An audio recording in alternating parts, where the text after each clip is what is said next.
Welcome to the New Warehouse Podcast, the podcast for those that are curious about what's possible inside their four walls. Before we get into this episode, let's hear a word from our sponsors that make this all possible. In my operations years, it seemed like we were always trying to find more space or we needed a quick storage solution for a special project. That's why when I discovered Palite and their Palite Picks solution, I was excited. Made from ultra-strong, engineered honeycomb structured board, these corrugated shelving units can support up to 1,100 pounds. They're definitely stronger than they look, and they come to you flat packed for easy installation in minutes. I've built them and utilized them myself. They provide customizable configurations with up to 400 pick faces. If you need storage quick or you need to maximize space utilization, you need Palite. Check them out at palitegroup.com. That's PALLITE group.com. Do you feel like automation is unapproachable? Well, Big Joe Autonomous Solutions is changing that with the AP44. The AP44 is a fully autonomous pallet truck built for real work. Floor-to-floor pallet transportation, no infrastructure changes, no complicated IT project. Setup happens right at the onboard touchscreen. If you can use a smartphone, you can use the AP44. Just select a mission and the AP44 gets moving. Easy switch between fully autonomous, semi-autonomous, and manual mode on this pallet jack keeps it versatile. Learn more at BigJoeForklifts.com. That's BigJoeForklifts.com. Thank you to our sponsors, and now let's get to the podcast.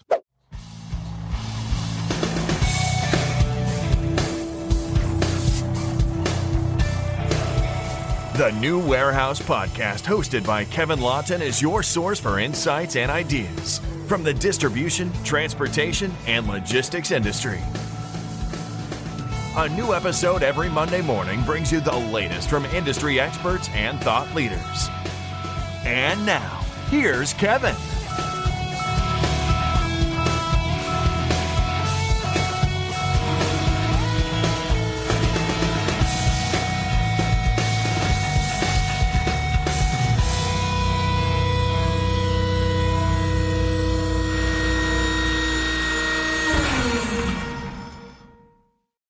Hey, it's Kevin with the New Warehouse Podcast, bringing you a new episode today. And on today's episode, we are going to talk about a new entrant into the automation market, one that is looking at making automation more accessible to multiple different levels of the market, and specifically looking at 3PLs, dealing with some returns things as well. Pretty interesting concept that I've been learning a little bit about, tidbits here and there over the last couple months. They've been a little secretive about this, but we're getting the chance to talk to them today to learn about Unit AI. And I'll be joined by Avihou Barkay, who is the co-founder and chief business officer, and Guy Glass, who is the co-founder and CEO at Unit AI. So they'll be telling us all about Unit AI, who's it for, what's the purpose, and why did they start this thing too as well. So very excited to talk about this. So Avi, Guy, welcome to the show. How are you? Great. Thank you. Thank you for having us. It's good to be here. Yes, excited to get you both on. Excited to talk about this, learn a little bit more about what you've been up to over the last little bit and what's going on here. But you both are no strangers to warehouse automation, right? You've been in the industry for a little while. So why don't we kick it off here? Maybe tell us a little bit about your backgrounds and kind of how you came to where you're at now to found Unit AI. Avi, you want to kick it off for us? So a little bit about myself. So I've been in the supply chain automation space just for under a decade. Up until recently, before we started Unit, I was the president of Plus One Robotics, which also operates in this supply chain space, going after a different problem. Before Plus One, I was the general manager of Kaha Robotics. That's actually where Guy and I met. Guy founded Kaha, and I was the general manager. And earlier than that, I was actually in manufacturing and in semiconductors, but a lot of my work involved working with automation and robotics partners in Asia. I was based in Tokyo. So a lot of my excitement around physical AI, robotics started back then.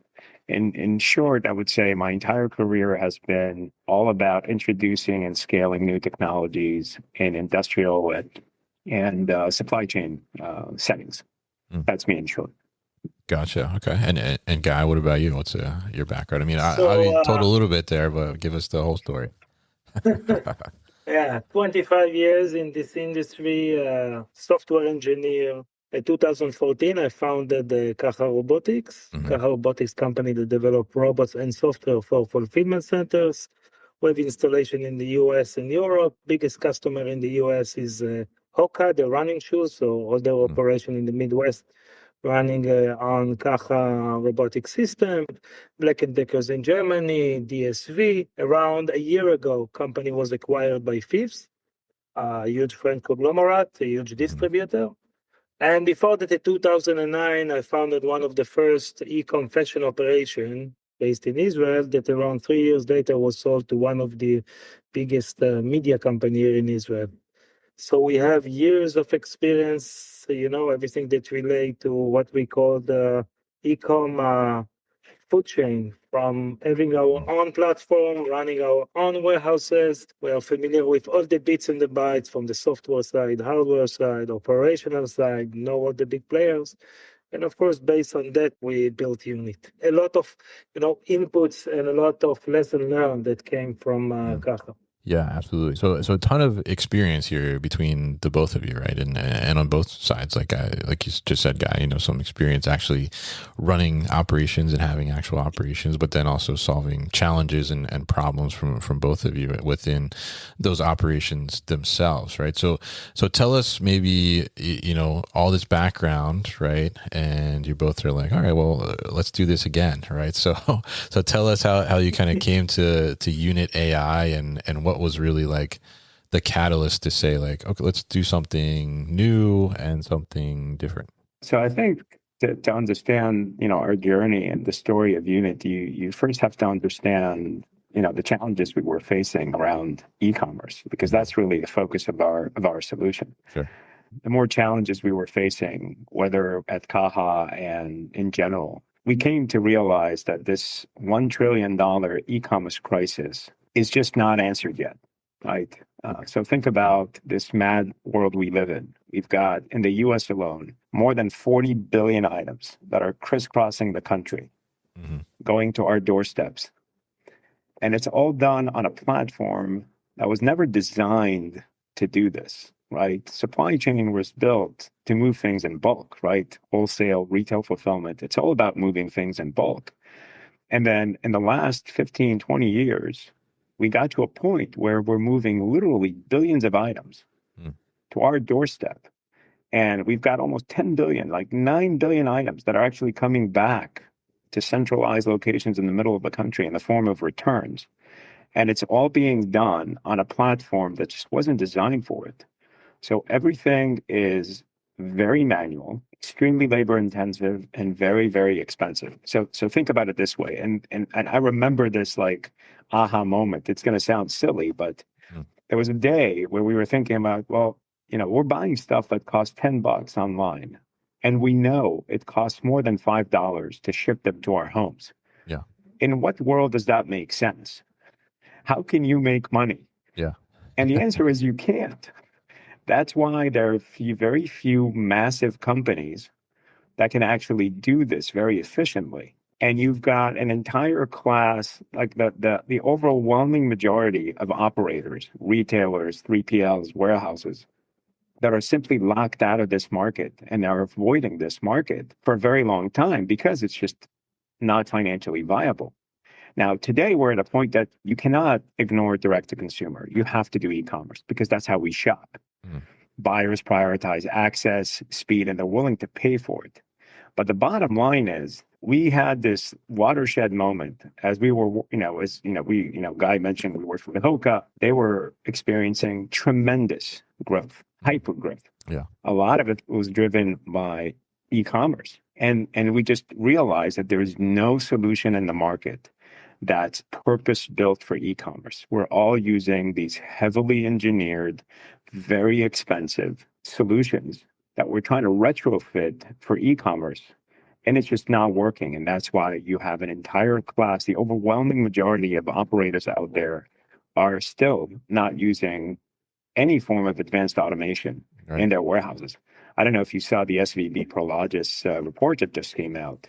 Even among large enterprise grade companies, operators, only 25% of them, only 25% of their warehouses are actually automated, which is nuts, right? Yeah. So that was that watershed moment that we had that got us to realize that, there's got to be, we have to build something that's purpose built for direct to consumer. That was the background. Yeah, very interesting. And I mean, it's always, it's kind of crazy, right? Like when we talk about it, it's like only 25%, right? Have some type of automation in there, but it's like, you go to the shows, right? Like a Modex or something, and you would think that this is much more widespread, right? Or you go and you look on YouTube or something like that, and you're like, oh, this must be everywhere, right? And there's a huge gap right there, which I think is very interesting to see. So you've gone out and you've kind of purpose built for this e-commerce challenge that you just talked about here. So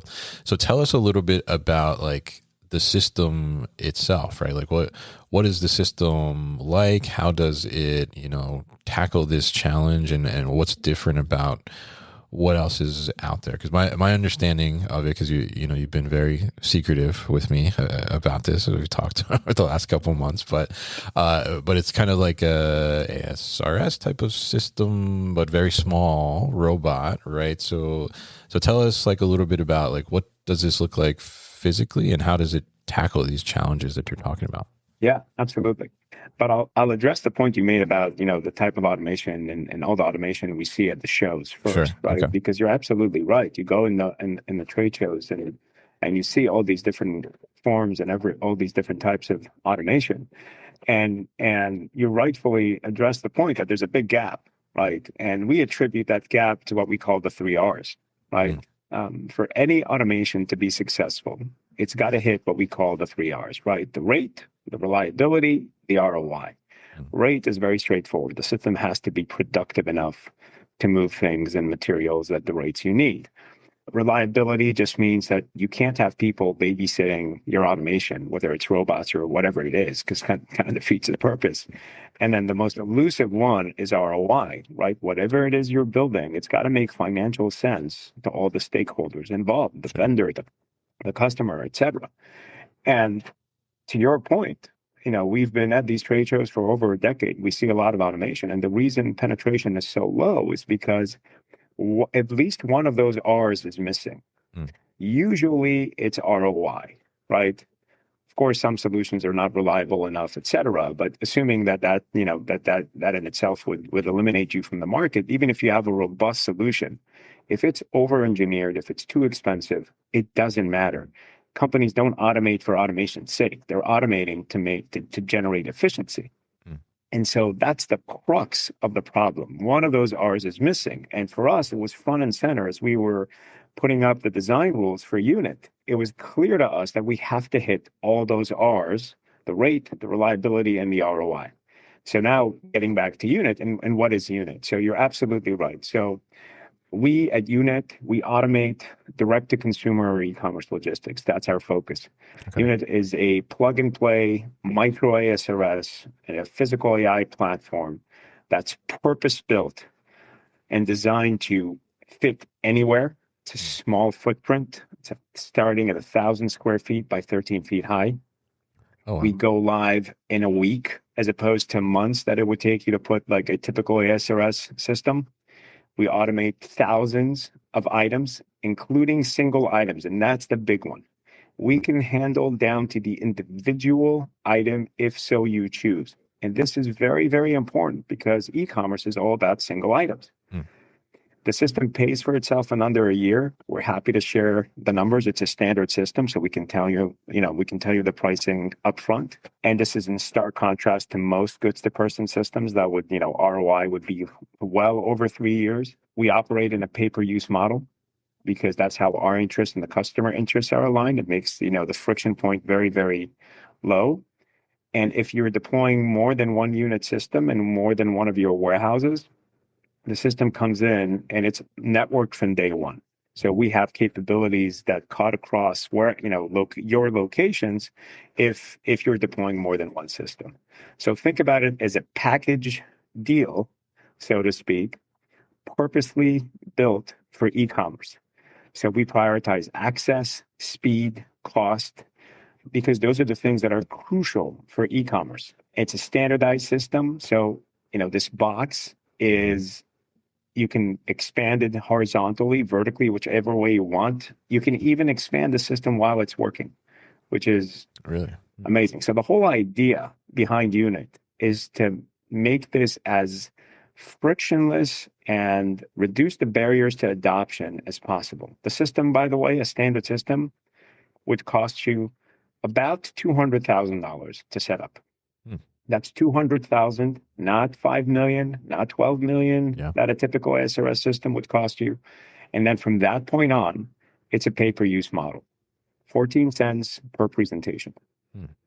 That's why. I will add also, Avi, that the sales cycle, because, usually on a regular robotic system, it will take you around between month to 2 months only to get price quotation. While in our solution, first meeting, you get the prices. So sales cycle, instead of 1 to 2 years, within a year to year and a half, while in our solution, the average sales cycle can be somewhere between month to 2 months. By the way, our record is 3.5 weeks from first introduction to sign a contract. So easy in terms of decision, yes or no, like to buy conveyor or to buy forklift, something like that.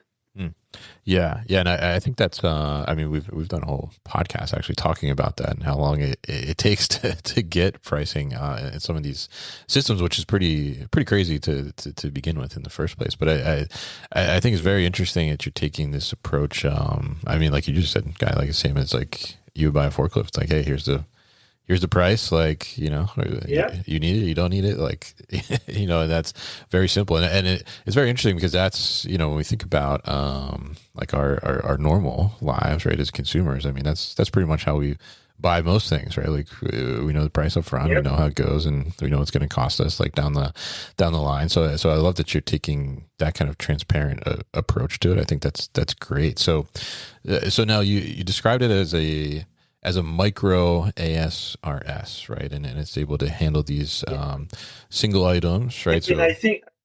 Kevin, I think that one of the things that we missed is our robot size. It's literally the size of palm of your hand. This is the size of our robots. It's so tiny. So think like a Roomba. So think like a Roomba at home. Wow. Okay. Even smaller than a Roomba, yes. Yeah. So inside the box, this 1,000 square feet by 13 feet high, we have these 7 levels, right? It's a very, very compressed box. And rather than deploying a Cartesian type ASRS, we have a fleet of a few dozen robots, the size, smaller than a Roomba, that move these totes. And these totes can have one item in them, or they can have as many items as you can fit in them. Okay. But the fact that you can handle them to the single item makes this very, very interesting, especially if you're talking things like returns, right? Because returns by definition are a single item. All retailers want to prioritize reselling, recommercializing their returns, but they are always faced with a dilemma. Okay, well, I'm not going to put, one pair of sneakers in a big tote, right? Sure. It's going to kill my density, right? And if I throw it into with new pairs of sneakers, I lose track of the fact that this is a return item. So there's a lot of benefits that come in. Now, you don't have to use it, by the way. I'd say probably less than half of our customers are going to use it strictly for single items, but you have that capability.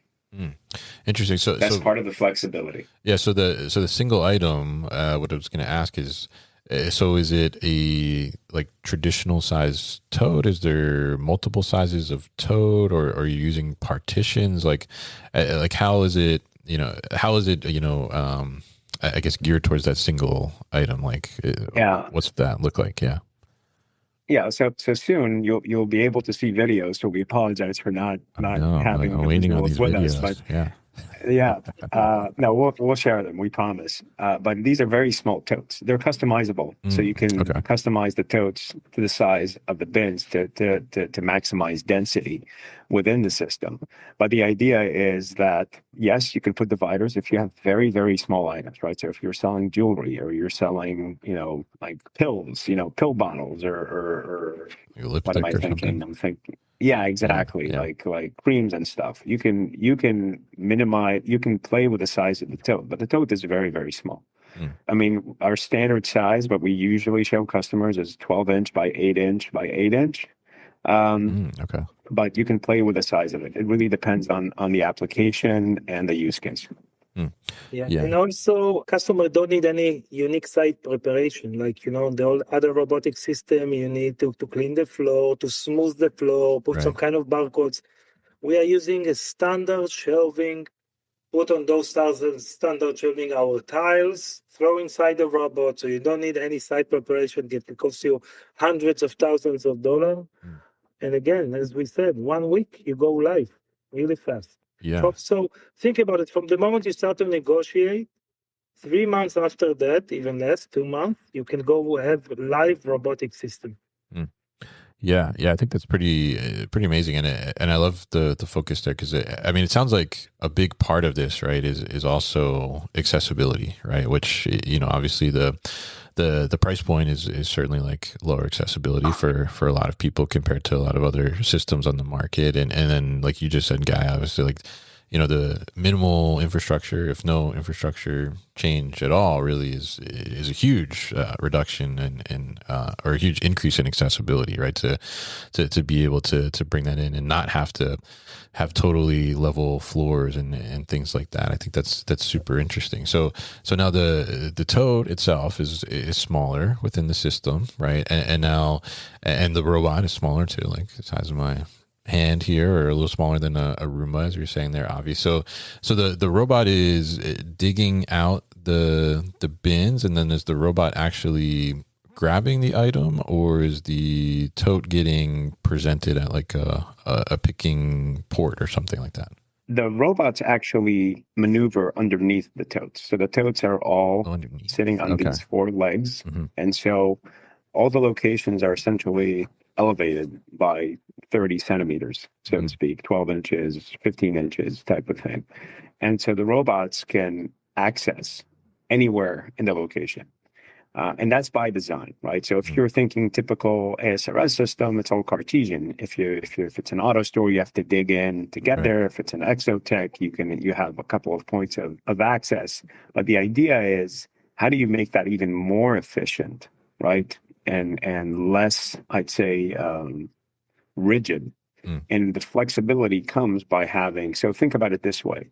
You have 30, 40 of these small AMR types, but they're operating within the confines of this box. And the way they maneuver between floors is ramps. So think like a miniature parking lot where these robots are going up and down ramps. So we don't have bottlenecks in the form of elevators, because the levels are very compressed. It could be 1 foot to 2 feet, right? So the incline is not very high. And so we have a lot of flexibility that allows us to, we don't need, the robots themselves are highly robust. So part of the concept of this box, one of the smartest things we've done from the onset, we hired industrial engineers to the team to work with us from day one, because our thinking at first was very linear, right? As they would tell us, okay, we want to make this, less expensive. So let's make the robots less expensive. That's how we started. And they're like, guys, you're thinking about it all wrong. You're thinking linearly. Well, their idea, the folks, the very, very smart folks we brought on the team were like, instead of just thinking about the robots, think about the box. Make the box smart. you can drastically reduce the complexity and the cost of the robots and make them more robust. So that's exactly what we did. The box, very simple to erect. It's uprights and beams, but each level, the floors, the tiles that the robots go on are where a lot of the brains of the system resides. We have navigational markers on the tiles. We charge with the tiles. We weigh the items with the tiles. So the combination of having this smart box and very smart back-end software driving all this optimization in the background, that creates, this is truly, we minimize the conversation about physical AI with customers because we know it tends to scare them. Yeah. But this is the true depiction of physical AI. You're bringing in very, very sophisticated hardware that we managed to simplify for operational purposes. And we marry it with very sophisticated algorithms, AI native algorithms that really create this, the magic box, so to speak. And that's quite frankly why the reason we were so secretive about it, right? We didn't want to give anyone a lot of ideas too early. Yeah. Very interesting. And so it sounds like too, the box, aside from the tiles, right, the infrastructure is kind of a little more simpler, right? So you said it's kind of like the shelves and beams basically. And so does that also, I'm curious, like reduce some of the mechanical complexity so that the maintenance is less as well? Perfect. I couldn't have asked for a greater setup. Absolutely. Sure. Another design rule we had, right? So we're all familiar with typical standard automation, whether you're using these large AMRs or Cartesian type systems. If you have an elevator that's stuck, if you have a big, expensive robot that fails, you are now relying on your vendor to dispatch a engineer within a couple of days. Of course you have spares, but spares translate to cost, right? So the more spares you have to put on site, the more cost. So there's always that trade-off. And we started off with a very bold statement. We want 0 engineers ever to be required on site for a break and fix type of solution. And that's exactly what we did. The idea of the reason you have this swarm of robots in the system, part of it is that, you're going to have some redundancy, but the robots are so small. If a robot fails, you can literally take it out. You put it in a shoebox size box and you ship it to us while we ship your replacement. You'll see in the video, to induct a robot into the system, right? In our previous lives, it used to take a couple of minutes. You have to set up a robot, you have to put it in a specific spot, blah, blah, blah, and then you launch it. With a unit, you literally take the robot that's this small, you place it in a spot. The robot kind of zeroes in on its own location. It turns left, turns right, confirms where it is, and it just goes. That's it. So if a robot fails, not only do you have spares, but you literally take out this tiny robot and you ship it to us while we ship your replacement. You don't need to wait for us to dispatch a technician. But this goes beyond that. It's not just about break and fix. It's also about the flexibility to flex up and down on the volume. So let's say you want to increase capacity. All we have to do is ship you another 5, 10 robots. And one important thing about our business model, we don't sell you robots. Our contracts don't even mention the word robot. You can do a control find. You will not find the word robot anywhere in that agreement. We sell you capacity. It's going to be, the conversation is, hey, Kevin, how much capacity would you like? How much throughput would you like? You tell me, hey, Avi, I want 400 units per hour. Okay, no problem. It's our responsibility to ensure we meet that SLA. And if you say, hey, Avi, I want to go from 400 to 500, that's no problem. I ship you immediately another few robots because it's a pay-per-use model. So in our previous lives, whenever you wanted to grow your capacity, we now had to start negotiations, right? Oh, I want to buy another 10 robots and each robot costs X and, give me a discount and, how is this backwards compatible with my previous robots, et cetera. All of that is moot because it's a pay-per-use model, it's in our best interest to get you those robots on site as quickly as possible because that's how we earn. Every time an Align item interest goes, with the customer, exactly. He wants to do more transaction. We want him to do more transaction. That's it. I see. so that's the idea. Yeah. So it's not just about eliminating the break and fix technicians from the equation. It's also about perfectly aligning interests with customers and making the whole experience frictionless when it comes to flexing up and down capacity requirements. Yeah, very interesting. And I mean, I think it's so tailored to. I mean, I think the entire spectrum, basically, of those that are doing e-commerce fulfillment, right? I mean, the accessibility is incredibly low from what the things you're telling me, and I think it makes total sense. And I think, from my personal perspective, I feel like, the lower end of the market in terms of size, right? There's been an absolute kind of drought in a sense for solutions on the automation or robotic side for them to be able to do that. And I feel like this is, fitting into that for sure. And then obviously, also working for larger scale as well too.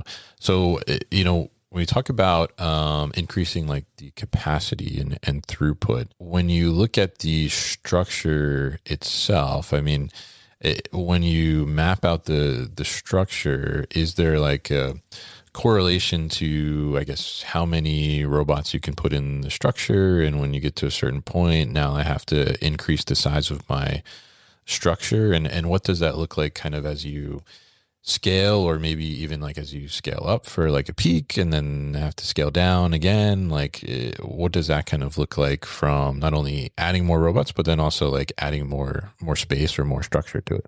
Yeah, the most attractive part of this value proposition, and this is based on feedback from many customers, is that we allow customers to start small, which is something that no other solution in the market allows you to do efficiently, right? You can't deploy a cubic ASRS system like an AutoStore or an Exotech and start small. Small is $5 million, right? Sure. That's small.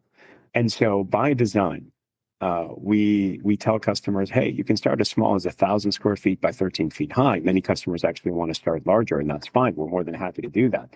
But as you mentioned, right, in order to unlock a let's call it dormant or inaccessible part of the market, we lowered the bar for entry to be very low. Again, by design, the system is extremely scalable. The reason we built a standardized system is because we want to be able to, to the customers to be able to expand it very quickly. If you're expanding the system horizontally, you can actually continue using the system while you're doing that, which is another key feature. Not only can you install within a week and go live in a week, you can expand the system while the system still works. Of course, at some point, you're going to have to bring it down for a couple of hours to actually complete the larger solution. Sure. But the notion is lower the bar and make this as frictionless as possible. So you can grow the system horizontally, you can take advantage of your vertical space, and it's at most a matter of days. But in some cases, you won't even need to turn off the system for more than just a few hours. Yeah, very interesting, and I love the the ability to kind of easily expand when you're ready, right? Because I think one thing about that, the I guess the lower segment of the market, right, or the smaller end of the market is like I imagine in a lot of cases it may be like the first kind of step or foray into some automation, right? So it's like, okay, well, if we can start smaller, right, it's a little more comfortable of a step to build upon from that. So I think it's very interesting, kind of that approach there, and you're recognizing that too as well. So let's talk on the. So yes and no, Kevin. Sure. Okay. So just to clarify that point, so it's a yes and no. Our first customer actually has an AutoStore, just to put things in perspective. Interesting. Okay. So we're not attempting to take over your entire warehouse. That's not our focus. We're looking to carve out an inefficient part, a suboptimal part of your operation, specifically around direct to consumer or e-commerce, Sure. and make that process better. So for large customers, it's really about optimizing use cases and applications. So you would carve out certain activities, and you would have unit do those, and you can use a mini load for some other application. That makes perfect sense. And by the way, But when you're doing something like that and you take out, let's say, the e-commerce from AutoStore, you not just make your e-commerce operation more efficient by using unit, but now AutoStore or other, robotic thing will be more efficient because now they will send assets of 30K, robots of 30K, not just to pick one item for e-commerce, but every transaction, they can pick more than few items. So in that way, AutoStore, other robotic service will be more efficient. So it's a win-win for the customer, also for, the other robotic system, and also, of course, for us. So you guys are making everybody better all around. Yeah. Very nice. So now let's talk a little bit about the the software side of things, right? So is the system, I mean, I saw you all announced a partnership with Two Boxes, right, which is a returns software on that side. But maybe you could tell us a little bit about that partnership, what that's about, and then also about, is the system integrating to the WMS that's in place? What does that look like from getting it tied into like the existing software that the 3PL or retailer may have? No, the partnership with Two Boxes was very commonsensical for us. Returns is one of the hottest applications for us because it's a major pain point, right? We mentioned the 9 billion items that are coming back. On average, 1 in 5 items are returned. For some brands, it's 50, 60, 70% returns. It's a serious problem, right? In the US alone, it's about $500 billion of losses or inefficiency that are attributed to returns alone. So the returns is a big thing for us because we're the missing hardware link. What I mentioned before around the ability to, to grab hold of that individual item. While there are, various software solutions that tackle returns, there is no hardware solution that's capable of efficiently or cost efficiently grabbing or taking hold of that single item. What we do in our system is you throw the item in, we immediately look for matching orders. Right. So you can think of unit as kind of a magic sorter, right? You take your returns, you throw it into the system. We immediately look for a matching order. If we find it, we take it out for refulfillment immediately. And if it's a slow moving item, we start aggregating it to the point where we can start consolidating it based on whatever factor you'd like. We can consolidate based on same SKU returned items. We can consolidate by brand. If you have multiple brands, we can consolidate by grade, right? If you have grade A, grade B, grade C. Now, going back to Two Boxes, we have no intention of reinventing the wheel, right? And Two Boxes is the best in class inspection solution in the market out there today. So it was a very, very easy decision to partner with the Two Boxes team. In fact, it was a light speed type, but within a couple of weeks, we got through everything. It was frictionless. And actually it came through via a customer, right? The customer was like, hey guys, this is 1 + 1 = 3. And Sure. So it was very, very easy and commonsensical. We have no intention of, reinventing the wheel. So it made perfect sense for us to partner with a, best-in-class solution that tackles the inspection challenge specifically.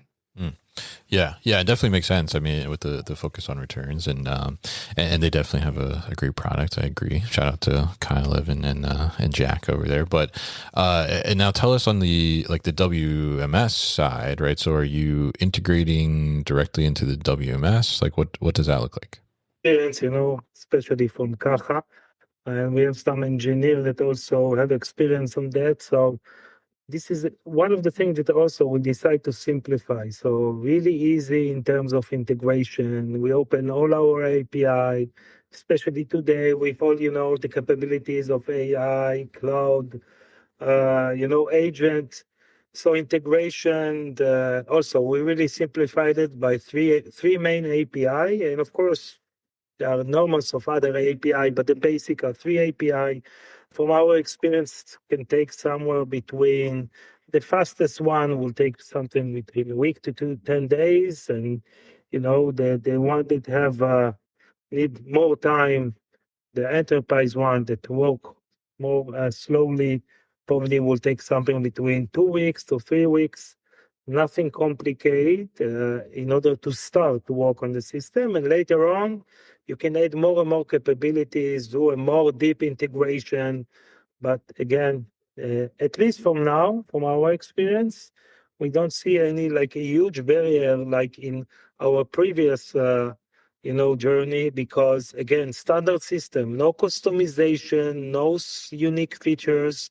If customer want a unique feature, take our API, do whatever you like with the system. So really simplify the process.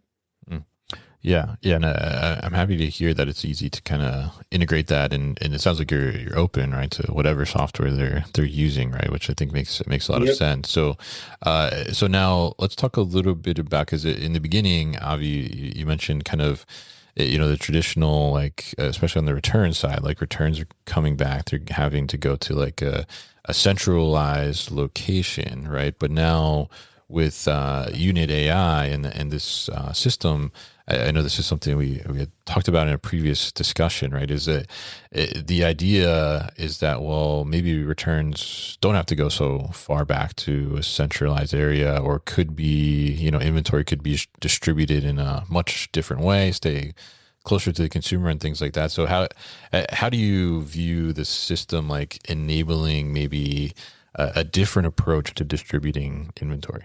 Thank you for that. So there, with the units, just taking one quick step back first, there are actually two paradigms we're trying to break here. The first is what we've been discussing up until now, right? It's moving away from general purpose, over-engineered solutions to purpose-built, custom-made, low-cost physical AI. The second paradigm is this notion that traditionally warehouses, operators optimized for space. That's why the overwhelming majority of brands out there operate from a single warehouse. Single warehouse. Some of the largest brands operate from one warehouse in the United States. Now, that makes perfect sense if you're moving things in bulk, right? Because everything is more efficient, cost effective. But now think about this notion again of moving 44 billion items during a year from a single warehouse. You're shipping to people's doorsteps, parcels, packages from a single warehouse. And then on the way back, you have this entire makeshift operation to ship 9 billion of them again back. So I'm sure you're familiar with some large retailers. I won't name names, but this is all public information, like large retail brands, footwear companies that have one warehouse or two warehouses, and they're constantly shipping individual parcels back and forth from literally California to New York, back and forth, back and forth. It just doesn't make any sense in the world of e-commerce. Now, a big reason, so part of it is path dependency, right? This is just how things were developed, and supply chains are slow to change. We all understand that. But another reason for that is that automation is expensive. If you're going to open another warehouse and automate it, it's very, very expensive. So unless you're a luxury good company or you have plenty of margins to spare, it's very difficult to justify opening another location just to do that. That's where 3PLs can come in handy. But for 3PLs, it's also difficult. So another big part of what we're trying to do with Unit is to enable a model where at the very least, fast-moving items can be kept close to clientele. So instead of shipping, so think about this scenario, right?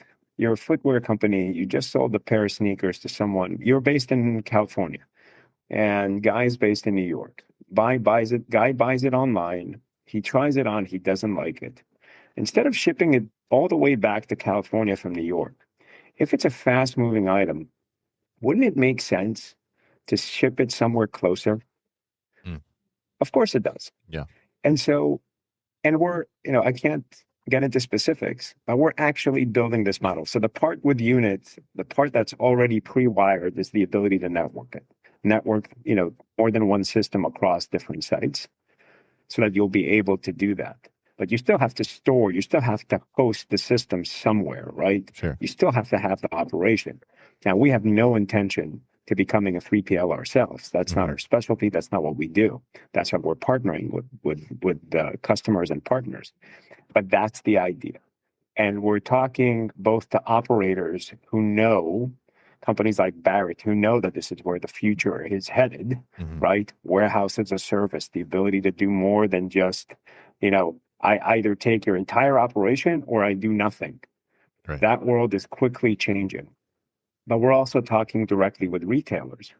And many of the retailers we're talking to have this vision of, it's more than a vision, it's a plan to leverage their footprint. Just like Target takes advantage of its footprint in order to fulfill e-commerce orders in their brick and mortar facilities, imagine a world, and it's really not science fiction, imagine a world where back of store is not just a stock room for the foot traffic in the front of the store. It's also a micro fulfillment center for e-commerce orders and returns in the immediate vicinity. In fact, our first customer wanted to start with that. We had to tell them, hey, take it easy. Let's start with, we'll start at your warehouse. But that's where they wanted to go. And it's not science fiction, because if you're in an urban area and you're doing this, it's food delivery companies that can now do the last mile. And the beauty of it is that the food delivery company already have the infrastructure, the process, the operation to do the last mile as efficiently as possible. Uber Eats does it now. So you don't have to reinvent the wheel. And that's the beauty of it. And so when you now have automation that is small, inexpensive, you can justify putting it in multiple nodes as opposed to just a single hub. Yeah. And we're not suggesting, right? We're not suggesting that this is, a solution for everything. It's not, right? Fast moving items, yes, makes a lot of sense to do that. Slow movers, you should probably still consolidate, because you're not going to store, millions of SKUs in every node. You're not going to have the ability to do that. But the whole idea is to move away from this centralized model where you only have one warehouse and you just ship, millions of items back and forth. That just doesn't make sense. It's expensive. It's bad for the environment. It's just overall bad. Yeah. And I think it's very interesting. And it is, as you said, this, back and forth over, billions of instances, right? Is, you step back and think about it, you're just like, this doesn't make sense, right? There has to be a better way to do that. And I think the possibilities that you're talking about with, leveraging the automation you're bringing into the market, I think is really interesting to see, like, how can we think differently about tackling this challenge, and how can we think differently about like positioning inventory, closer to where it's probably just going to go back to at some point, right? So I think that gives a lot of flexibility for the supply chain overall to think a little differently on like how we approach some of these challenges here. So very interesting to learn more about Unit AI from both of you today, and really appreciate you coming on the show to share with us as you're kind of rolling out and unveiling yourselves to the market. I know you've been doing a lot of work behind the scenes, but very exciting to see you starting to come out here now and hear more about it, and definitely looking forward to seeing how Unit AI continues to evolve. And if people are interested in learning more about Unit AI, or maybe they're ready to get started, what's the best way to find out more information? The best way is, our website is still a little bit opaque by design. Sure. So that's going to change in the next few weeks as well. But you can just reach out to us at info@unitai.co. We're pretty open about our own email addresses as well. You're more than happy to reach out to either Guy or myself. But you can also just drop us, LinkedIn, but you can just, there's an info email address on our website. You're more than happy to reach out to us, and we're happy to chat. All right. Fantastic. And looking forward to seeing more on Unit AI, and we'll definitely put all the information at thenewwarehouse.com, as well as in the show notes here. And I'll say next time we do the podcast, we're going to do it at a site, I will say, so we can see this thing in action. That's a great idea. Right? That's a great idea. I really appreciate you guys coming on the show, and thank you so much for your time today.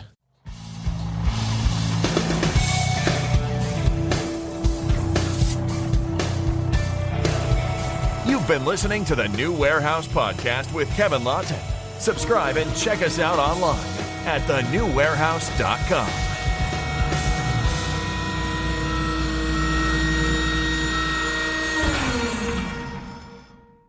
Enjoyed this episode? Make sure you are subscribed to the podcast, and for more content from the New Warehouse, find us on LinkedIn and YouTube. Links to subscribe can be found in the show notes, and for everything The New Warehouse, head to thenewwarehouse.com.